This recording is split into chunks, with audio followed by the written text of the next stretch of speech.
What's going on, guys? Guy in the backseat, doing regular games. Been a little while since I've made a video, um, but this one actually doesn't have to do anything with Yu-Gi-Oh directly, more or less indirectly. Um, what I'm doing here is a description of Drump. For those of you that don't know, you might know if you're subscribed to on Facebook YES Singapore Edition or YES Edition Singapore. They posted up a few tidbits of information about this new game that's being developed by the same guy that wrote the manga for Yu-Gi-Oh!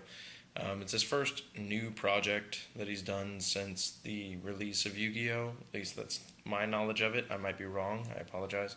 But to my knowledge, also, it's a one-shot manga, so apparently it's not going to have... It's like his first shot at making the new manga.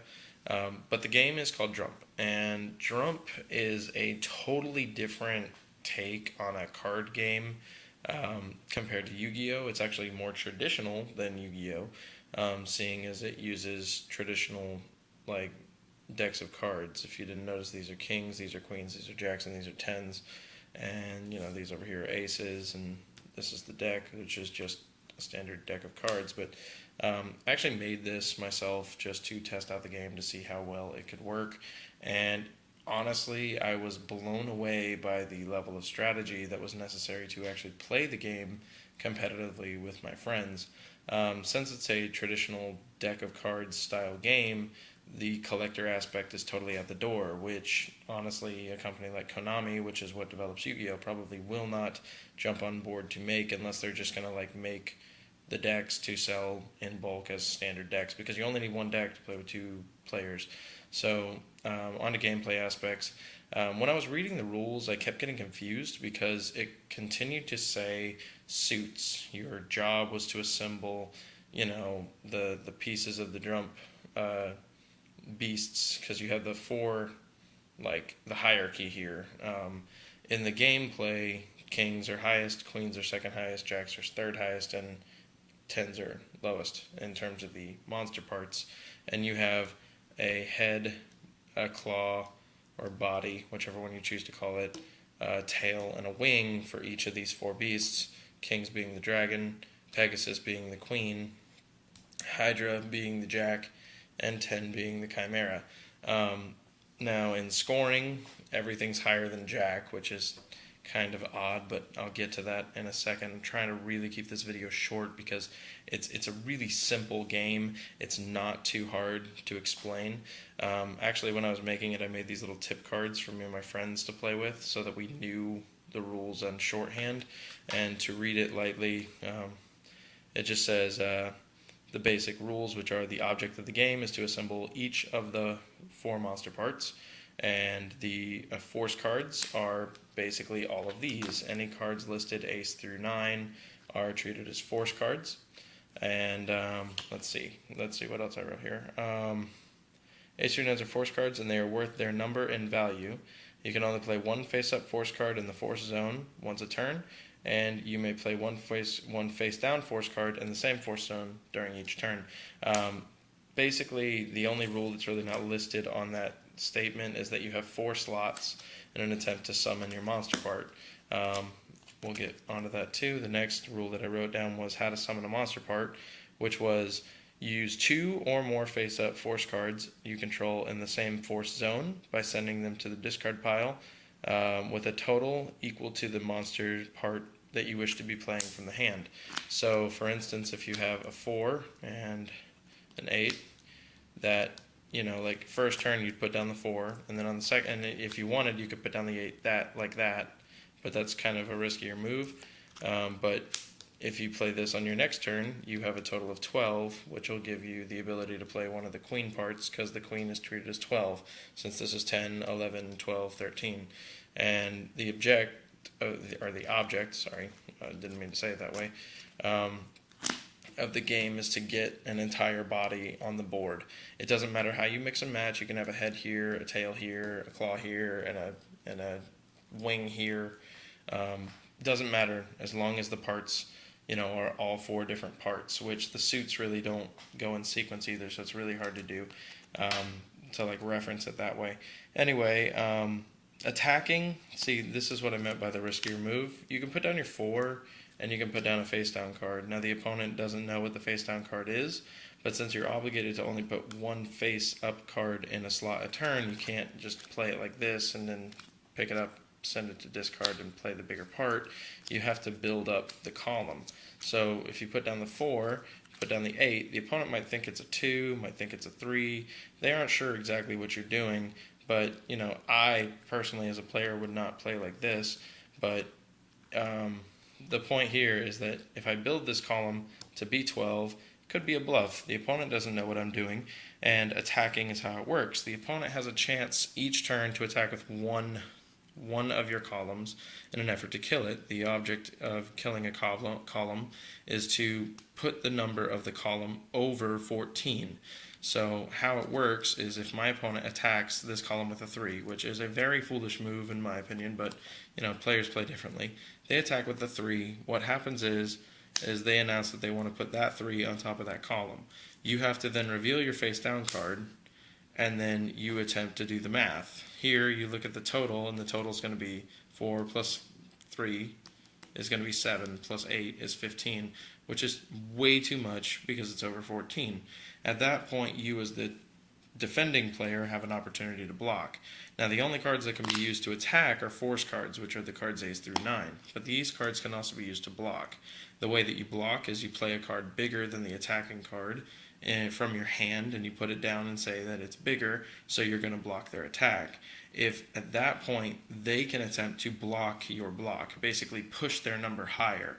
So he attacked with the 3, and if he had in his hand, say I blocked with a 4, then he could say, well, I'm going to block your block with an 8, and this would keep going until somebody couldn't play a bigger card. The ultimate defense is the king. You can use any of these cards to block as well, and they're treated as their value. But if you block with a king, since it has to be more, they can never block your king.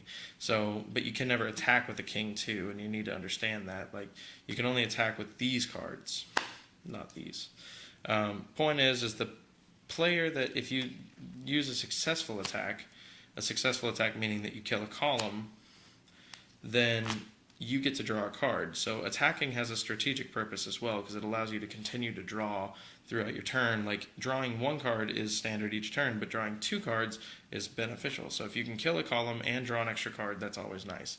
But point here is that if he attacked that column and I had nothing to defend, he would place this on top. Totals 15. Too much goes to the discard pile or used card pile. You lose that, they draw a card, and they get the 4. If you were to block with the 4, they block with the 8, blah, blah, blah, keep going, and you successfully blocked their attack, then you get to draw instead, so you're getting cards on their turn, which is an advantage. Point here is you're limited to 1 attack per turn, and the whole object of the game is to make sure that you build up your columns and summon your monster parts first.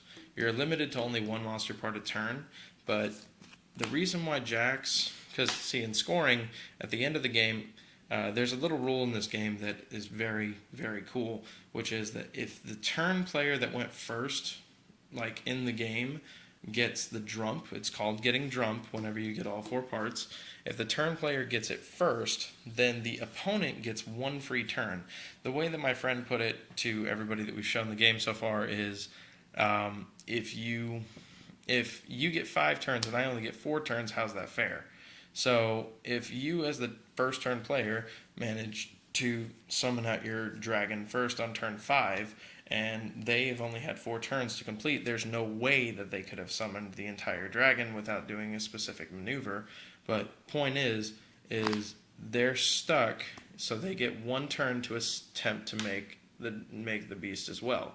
The advantage in all this is scoring. If both players successfully summon a Drump, there's 2 things in terms of math that are completed. You have the fact that you, if a flush, or basically assembling all the same suit, is completed, meaning if you get all queens, all kings, all jacks, or all 10s, you win. If the opponent didn't do it as well. If that is not completed, then you go by score. So if you have the king tail, the queen hoof, the Hydra head or we won't even say the Hydra because we'll just keep him out. But if you have like one of each of these parts and two of these parts, then your total will be 10, 20, 32, and then 45. If that makes any sense, because it's 13 plus 12 plus two tens. And the one who has the higher score would win. The reason why I left this guy out is because the jacks are only treated as 5 while scoring. The only reason why they're treated as 5 is because they are an advantage card. Since their value is 11, the ace in this game is just like blackjack, meaning that they are treated as either 1 or 11. So during your turn, if you have an ace in your hand and a jack in your hand, you are allowed, because it's such a big defender / attacker, you can just discard it and put the jack on the board if it's a necessary part. Usually that's the maneuver that you would do to get Drump like on turn 2 or 3, which would be, extremely early in the game and probably catch the opponent off guard, but drawing the ace, just like any other card, is rare, and having this plus another card is even more rare. So to sum it up, the basic point of this game is put together your cards as fast as you can. And because of the speed and level of strategy that you have, if you put a wing on the board and you're holding all 3 other wings, you basically have won the game if the opponent doesn't put you in a situation, as long as you play strategically, for the remainder of the game. Still, odds are low that that's going to happen, but point is that you can lock down the opponent where they're stuck for the remainder of the game. That's where the level of strategy comes in. The only other rule that I haven't really mentioned is the recycling rule, which is the only way that this game becomes pretty much fair. Because you can use these cards to block all the big pieces, remember 10, 11, 12, and 13, so they're the best blockers in the game. Say I attack with a 5 and you block with a queen's hoof, and I'm like, well, that stinks, but the queen's hoof is now in the discard, because if you block with a card, it goes away. And at that point, I realize that I have, the jack's claw. Well, I don't want the jack's claw. So up to twice in a turn, you can actually put a face or a monster part card in the discard and put the other monster part that you want in the discard back in your hand. So you can recycle. This is an advantage in 2 ways, because not only is the queen worth more as a blocker for me, but it also gives me the opportunity to score higher whenever I go to finally make my entire beast. The premise of the game is simple. The gameplay aspects are strategic enough to keep me interested, which is, pretty impressive, especially for a standard 52-card game.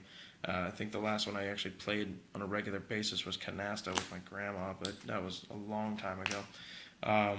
Point here is the artwork's cool. I would go into all the little tidbits about how the artwork is so intricate and so cool, in my opinion, but that's just because I'm a crazy nerd when it comes to standard playing cards. But point here, game is simple, and honestly, I'm concerned because there isn't really enough of a depth in the gameplay itself to fully build an entire manga or anime series around, unless the guy's really creative, which I kind of hope that he is. Like I said, the deck's 52 cards, no jokers, no anything special, no special effects, no anything awesome. The only special effect in this game is technically the ace. So, anyway, I hope you guys enjoyed Drump. I would like to have some gameplay videos, but I'm kind of on my own right now, and my wife doesn't want to learn how to play, so at least not yet. I'll make her play. But either way, Doom Failure Games, guy in the back seat. I hope you guys enjoyed the video. And any questions, I can make a response video if you need. Have a nice night.